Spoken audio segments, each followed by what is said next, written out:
Saber como funciona e a quem cabe a responsabilidade tributária é o tema da palestra da IBFGV aqui de Campinas. E para isso a gente vai conversar com os 3 palestrantes. Primeiro, vamos falar com o Dr. Vinícius. Boa noite, doutor. Boa noite, Fernanda. Doutor, o senhor vai comentar um pouquinho como acontece quando uma empresa incorpora a outra, correto? Exatamente. O que acontece é o seguinte, normalmente em direito tributário, o normal é que quem deve pagar o tributo é quem realiza o fato gerador. Então vamos imaginar no caso de renda. Então quem ofere a renda deve pagar o imposto sobre a renda.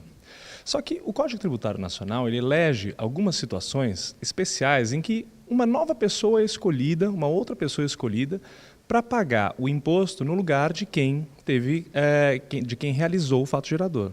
E vamos imaginar que uma empresa é incorporada por outra. Uma das empresas some. Se essa empresa tinha débitos tributários, a incorporadora tem que responder pelos débitos tributários da empresa que sumiu, senão ninguém pagaria o imposto para o fisco. Então essa é a ideia da responsabilidade tributária no Código Tributário Nacional. E também tem a questão da cisão, que já ocorre de outra forma, é isso? Exatamente. Então o que acontece? A gente tem a incorporação, tem a cisão e também tem uma outra hipótese da compra do fundo de comércio. Em todas essas hipóteses, o Código Tributário Nacional ele dá regras específicas de como a responsabilidade tributária deve ocorrer, quem vai pagar o imposto, para que o fisco não saia prejudicado. Doutora Tadiane, como que vai acontecer a palestra, né? A senhora vai comentar um pouquinho sobre a responsabilidade dos sócios perante a uma dívida, é isso? Exatamente. Esse é um tema muito interessante, porque hoje em dia as pessoas têm inclusive medo de serem qualificados como sócios de empresa, porque o resultado disso pode ser a responsabilidade tributária. Então eu vou tratar dos requisitos que são necessários para que essa responsabilidade tributária se caracterize. Então, quando que um sócio pode ser considerado responsável por um débito que não é dele, mas é da pessoa jurídica? E quais são os quesitos, os requisitos, né, para que isso aconteça? Bem, o primeiro ponto, que é o ponto central, o sócio ele deve agir com dolo, ele deve agir com fraude, ele deve agir com o intuito de prejudicar a sociedade. Se o sócio fizer isso, eu já tenho pelo menos um requisito necessário para que haja responsabilidade tributária. Um segundo requisito, que é cumulativo a esse primeiro, é de que esse sócio tem que ser um sócio gerente. Então não pode ser qualquer sócio, né? Um sócio que não mande nada na empresa, tem que ser um sócio que tem o poder de administrar aquela sociedade, porque aí tendo o poder de administrar, ele tem como controlar, inclusive, essas situações fraudulentas que podem prejudicar a empresa. Tá certo, muito obrigada. E por último, a gente vai conversar com a doutora Juliana, que ela vai comentar um pouquinho sobre o que é a denúncia espontânea, que na verdade isso pode se tornar um grande benefício para quem acaba se encontrando nessa ocasião, correto, doutora? Sim, boa noite. Boa noite. Como que funciona essa denúncia espontânea? O que é isso?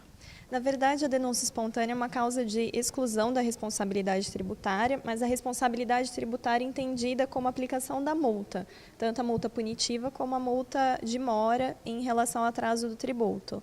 Tem certos requisitos para se oferir a denúncia espontânea, principalmente em relação ao critério temporal. É necessário sempre que o sujeito passivo que vai se autodenunciar, ele verifique a irregularidade da infração, desde que não conste essa infração em declarações e regularize isso, efetue o pagamento do débito com acrescido de juros e, posteriormente, comunique o fisco da regularização dessa infração. E os benefícios? Com essa comunicação ao fisco, ele vai gozar dos benefícios da denúncia espontânea, que é a exclusão dessa responsabilidade, na verdade, a exclusão da multa, tanto de mora como a multa punitiva. Então, na prática, doutora, por exemplo, o proprietário, o empresário descobriu que está com uma dívida que aconteceu por algum momento, por alguma situação da empresa, ou por ele, ou até pelo contador, e ele resolve pagar essa dívida antes de comunicar ao fisco, porque aí ele não tem esses juros, correto? Essa multa. Isso mesmo. É porque se o contribuinte, o sujeito passivo, ele esperar chegar à fiscalização, a administração tributária apurar o montante devido e verificar que houve essa irregularidade, ele pode sofrer ainda, além de ter que pagar o principal acrescido de juros, ele tem que pagar uma multa que varia de 75% a 225%, se for uma multa agravada.